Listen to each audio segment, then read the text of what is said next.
Intan Suharyani, NPM 19010110178. Saya dari jurusan Pendidikan Agama Islam IAIN Metro Lampung. Di sini saya akan menjelaskan beberapa materi tentang fikih munaqahat, yaitu 1. Kenapa harus menikah? Yang kedua, konsep peminangan dan kafaah dalam Islam. Yang ketiga, syarat dan rukun pernikahan. Yang keempat, akad nikah dalam Islam.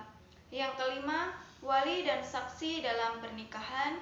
Yang keenam, kedudukan dan jenis mahar dalam pernikahan. Yang terakhir yaitu poligami. Baiklah, di sini saya akan menjelaskan dari poin pertama, yaitu tentang kenapa sih harus menikah?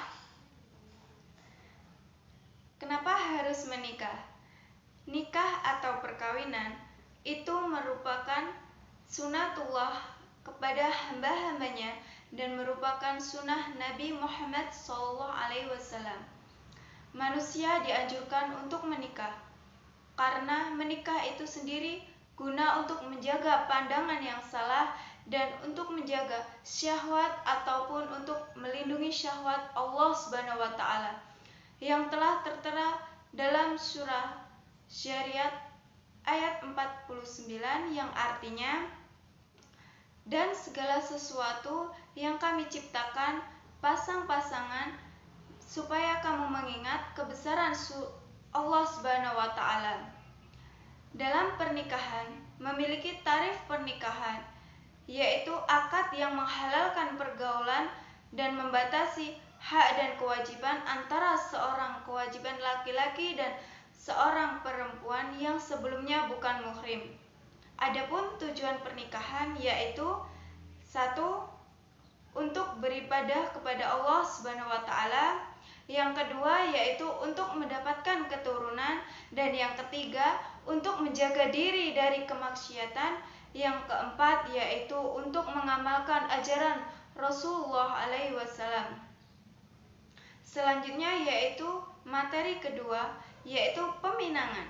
Peminangan adalah mendekatkan kedua keluarga dan melihat kedua keadaan dua belah pihak dan untuk memberikan sebuah tanda, tetapi bukan untuk sahnya pernikahan. Kafaah hendaknya dilakukan secara syar'i sesuai dengan agama Islam dan hanya dengan cara yang halal. Hendaknya melakukan kafaah juga melalui perantara orang yang baik serta tidak berdusta. Kafaah juga dianggap penting dalam perkawinan karena ia menyangkut kelangsungan hidup antara pasangan suami dan istri.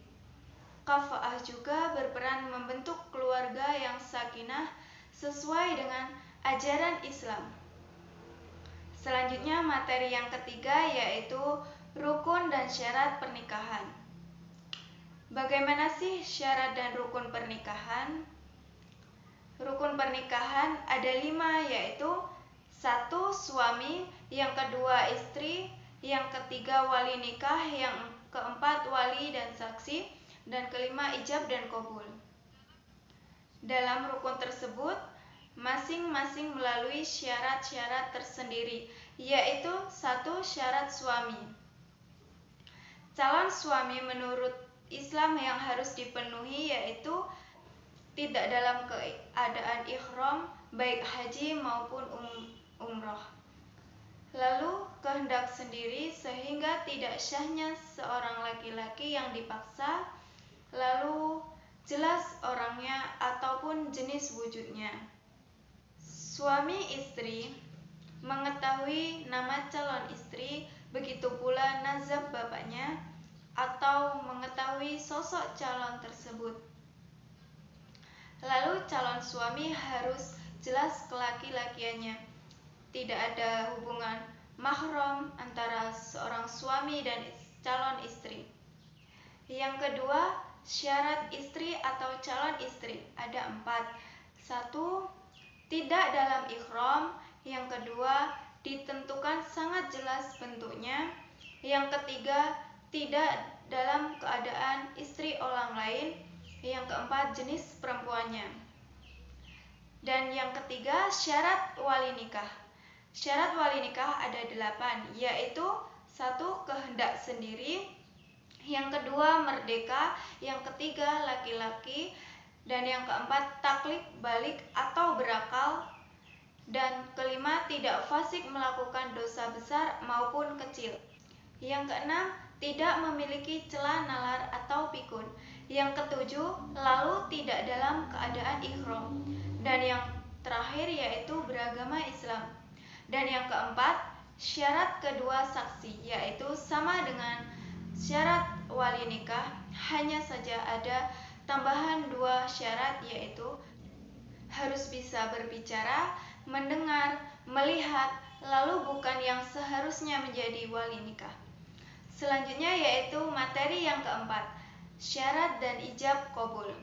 Syarat ijab dan qabul ada 2, yaitu 1 dengan sama dengan ijab dan qabul jual beli, yaitu yang pertama, ijab dan qabul tidak dipisahkan oleh pemisah. Yang kedua, tidak boleh taklid atau digantungkan, dan tidak boleh dibatasi waktu antara hijab dan qabul, harus cocok dan sesuai. Lalu menggunakan kata-kata yang jelas dan syar'i. Selanjutnya materi kelima yaitu syarat wali nikah. Yaitu syarat wali nikah, wali dan saksi dalam pernikahan. 1. Haruslah balik. Yang kedua, laki-laki. Dan yang ketiga, merdeka. Yang keempat, sama agamanya. Yang kelima, tidak diperbolehkan atau memperbolehkan wali beda agama. Selanjutnya materi yang keenam yaitu kedudukan dan jenis mahar dalam pernikahan. Pernikahan merupakan salah satu hak mutlak perempuan, hak istri. Akibatnya terjadi perkawinan perempuan. Sebagai salah satu tanda kasih sayang seorang calon suami kepada calon istri. Selanjutnya materi terakhir yaitu tentang poligami. Poligami itu apa sih? Poligami itu adalah perkawinan seorang suami dengan lebih seorang istri dalam waktu yang bersamaan. Dalam perspektif hukum Islam, poligami dibatasi sampai maksimal 4 seorang istri saja. Sekian dan terima kasih. Apabila ada kesalahan dan penyampaian materi, saya mohon maaf sebesar-besarnya. Wassalamualaikum warahmatullahi wabarakatuh.